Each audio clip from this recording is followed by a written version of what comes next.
اعوذ باللہ من الشیطان الرجیم بسم اللہ الرحمن الرحیم الحمد للہ رب العالمین الصلاۃ والسلام علی سیدنا و مولانا ابو القاسم محمد صلی اللہ علیہ وآلہ وسلم وآلہ الطیبین الطاہرین لعنت اللہ علی اعدائہم اجمعین پر محمد وآل محمد صلوات اللہم صلی علی محمد وآل محمد وعجل فرجہم اجمعین۔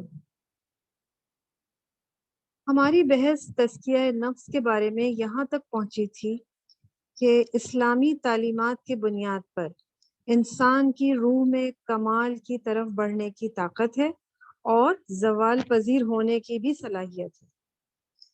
سورہ شمس وَنَفْسٍ وَمَا سَوَّاهَا فَأَلْهَمَهَا فُجُورَهَا وَتَقْوَاهَا قَدْ أَفْلَحَ مَنْ زَكَّاهَا وَقَدْ خَابَ مَنْ دَسَّاهَا۔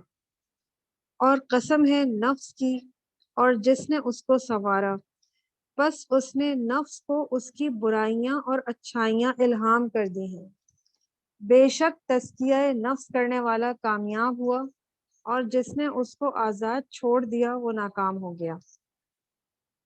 انسان کا تکامل قرب الہی میں چھپا ہوا ہے، اور انسان قرب کے اعلیٰ مراتب میں جتنا بلند ہوتا جاتا ہے اسی نسبت سے اس کی روح کے تکامل میں اضافہ ہوتا رہتا ہے۔ قرب کا بالا ترین مرتبہ یہ ہے کہ انسان اس مقام تک پہنچ جائے کہ اپنے اور خدا کے درمیان کسی پردے کو نہ دیکھے، بلکہ اپنی ذات کو بھی درمیان میں نہ دیکھے۔ انسان کے اس کمال کا راز بندگی میں ہے۔ یہ ایسا مقام ہے جس کی مولا امیر المومنین علیہ السلام اور دیگر ائمہ ہدی علیہم السلام نے مناجات شوبانیہ میں خدا سے اس مقام پر پہنچنے کی درخواست کی ہے۔ جب انسان نور الہی سے ملحق ہو جاتا ہے تو اس کی توجہ ہر غیر اللہ سے بالکل منقطع ہو جاتی ہے، تو پھر اس کے سوا کسی چیز کو اور کسی انسان کو، یہاں تک کہ اپنے آپ کو بھی نہیں دیکھتا ہے۔ یہ وہی مقام ہے جس کو اہل عرفان مقام فنا کا نام دیتے ہیں۔ اس مقام کی حقیقت کو درک کرنا اور سمجھنا ہم جیسوں کے لیے آسان نہیں ہے۔ انسان خدا کے ساتھ مکمل وابستگی اپنے تمام وجود میں محسوس کرتا ہے۔ وہ سمجھتا ہے کہ میری ہستی کا ہونا صرف اس کی ذات کی وجہ سے ہے، اور اپنے وجود کی ذلت کو خدا کے سامنے محسوس کرتا ہے، اور اپنی ذات کو اس کا محتاج بلکہ عین احتیاج سمجھتا ہے، اور اس کو ذاتی طور پر بے نیاز تصور کرتا ہے، اور ہر چیز اس کے ارادے کے بغیر کچھ نہیں ہے۔ سورہ نحل آیت 75۔ زر خرید غلام ہے جو کسی کام کے انجام دینے پر قدرت نہیں رکھتا ہے۔ یعنی ہر چیز کا اللہ تعالیٰ کی طرف سے ہونا یہ انسان سمجھتا ہے کہ اسی طرح ہے، اس کا اگر ارادہ بھی ہے تو وہ بھی اللہ تعالیٰ کی جانب سے۔ اس مقام کی حقیقت کو سمجھنا انتہائی دشوار تر ہے، کیونکہ انسان کے عالی ترین مرتبوں میں سے ایک عالی مرتبہ ہے۔ جب انسان اس مرتبے تک پہنچتا ہے تو خدا کی ذات میں فنا اور مکمل طور پر محو اور غرق ہو جاتا ہے۔ ابتدائی طور پر انتہائی مشکل اور ناممکن سا محسوس ہوتا ہے۔ بہر صورت جو اہم چیز ہے وہ مقام و مرتبے تک پہنچنے کا راستہ ہے۔ کس طرح انسان قدرت پیدا کر سکتا ہے کہ یہ مرتبہ حاصل کرے اور تقرب اللہ کے عالی ترین مرتبوں تک پہنچ جائے۔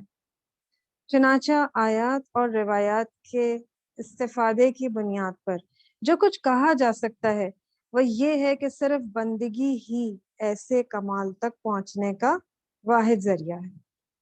سورہ الذاریات آیت 56۔ میں نے جنوں اور انسانوں کو صرف اپنی عبادت کے لیے پیدا کیا ہے۔ اگر ہم خدا کی عبادت کریں تو تخلیق انسان کے آخری مقصد کو، جو کہ خدا کے پیش نظر ہے، ہم نے حاصل کر لیا ہے۔ اس کے علاوہ کوئی دوسرا راستہ نہیں ہے۔